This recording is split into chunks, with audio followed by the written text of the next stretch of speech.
Hello everyone.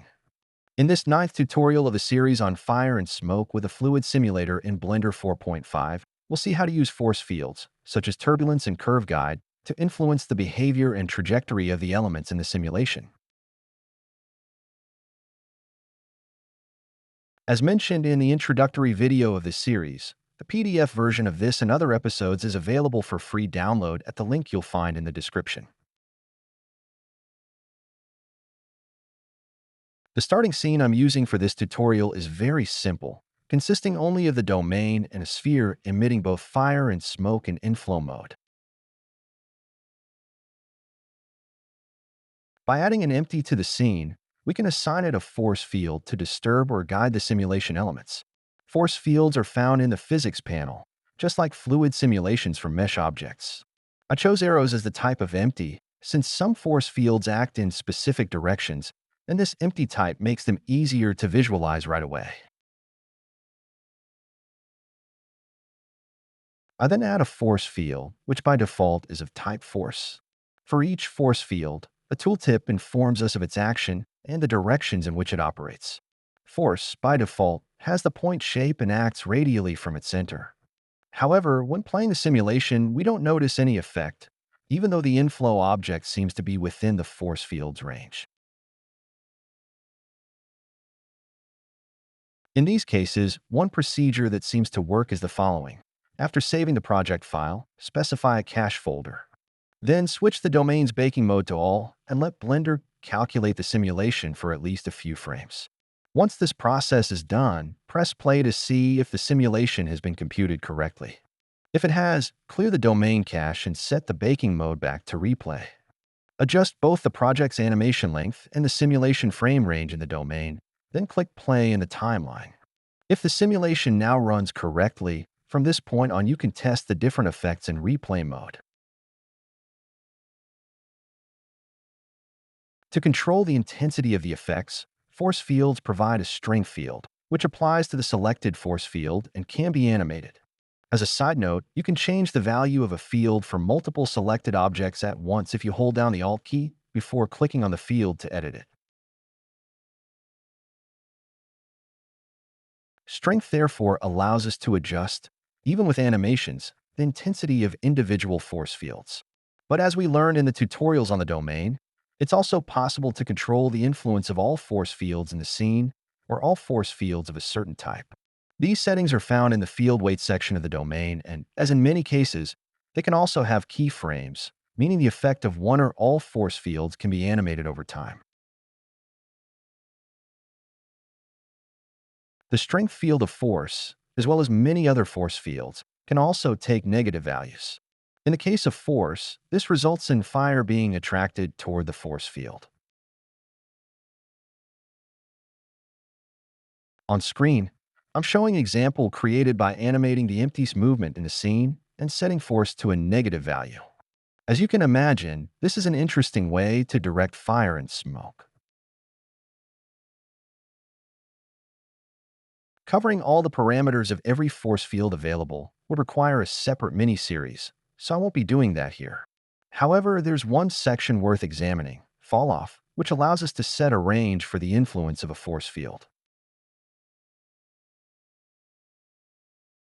At the moment, the force field affects the entire virtual space without any attenuation. To show you a clearer example, I'm changing force to wind while keeping the strength negative. Even though wind acts only on the z-axis and is placed quite far from the inflow object, the latter is still affected. To limit the range of influence of the force field, we can use the max distance field in the fall-off section. By default, this parameter is disabled. When enabled, the force field's range is represented by a circle in the 3D viewport. Like many parameters, max distance can also have keyframes, making it another way to control the effects of a force field in animations. In this case, wind is pulling flames and smoke because I left strength set to a negative value. I now disable max distance, return the force field to its original orientation, and set a positive value for strength to quickly check out a couple of other force fields. A very useful force field for adding some motion to flames is, of course, turbulence. The disturbance it introduces is so strong that the smoke makes the flames less visible, so I'm reducing it using the dissolve option in the domain. Turbulence can be made even more random by increasing the noise parameter. This noise is actually pseudo-random since it follows certain patterns, and you can choose the pattern using the noise C parameter. If your flames look too uniform, even after adjusting vorticity or adding textures, a small turbulence force field might be exactly what you need. To finish, let's take a look at the curve guide force field, which lets us make simulation elements follow a path. For this example, I recreated the initial scene from scratch, saving the new project in a new file and setting up a new cache folder for the domain. This way, the initial settings of the domain and inflow objects I placed in the scene are the default ones you get when creating them. However, I'm enabling dissolve with a higher frame count than the default to keep the smoke from obscuring the view too much. I'm also moving the inflow object to the side to make room for the path curve. After adding a Bezier curve and positioning it to give it a curve guide force field, the results are quite disappointing. If you're familiar with curves and the curve guide modifier, you know it's good practice to set the curve's origin to the start of the path and, most importantly, to make sure the curve has the correct orientation. This can be checked in edit mode with curve overlays, and an incorrect orientation can be fixed with switch direction. Restarting the simulation, things look slightly better, but still not quite right. I tried various settings, such as disabling gravity in the domain and increasing the curve guide value in the field weights. Of course, I also tried lowering vorticity and reaction speed, increasing the resolution, and more. Something did change, but not enough. So let me show you the method I usually use to get the result I want. I add a particle system of type emitter to the object with inflow and configure the basic parameters so that the particles are emitted properly. Note that the particles immediately follow the curved path, since the emitter is within the force field's range. The force field's range can be set in its panel using the minimum distance parameter. There, we can also set clumping to 1 so that all the particles converge at the endpoint of the curve. At this point, I set the render of the emitter's particle system to none, because these particles should not be rendered, and then I go back to the inflow panel. In this panel, I change the flow source from mesh to particle system, specifying the particle system I just created. This way, fire and smoke will be emitted from the particles that follow the path. From here on, you can adjust parameters such as fuel, vorticity, and others to give the flames the appearance you want. Before ending the tutorial, let me also show you how to link a curve's control point to an external object using a technique called hooking, which makes it easy to animate the curve shape. First, I select the curve, go into edit mode, and select the last control point. Then I use the hook operator, choosing the hook to new object option, which creates an empty for this purpose.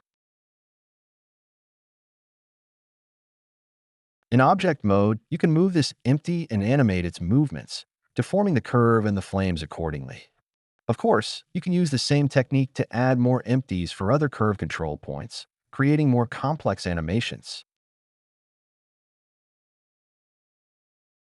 As you may have noticed, at some point the particle emission stops. This parameter is called frame end and is located in the particle system panel. In the same panel, the lifetime parameter instead controls how quickly the particles travel along the curve. Before wrapping up, here are a couple more considerations. The size of the emitter object determines the size of the emission surface. So, if you want the particles to be concentrated along a narrower curve, adjust the size of this object. The number of particles also makes the fire curve look more or less segmented, so you may need to increase it to give the flames a smoother, more continuous look. On this front, using motion blur, which we'll cover in the next tutorial, can also help. That's it for this tutorial.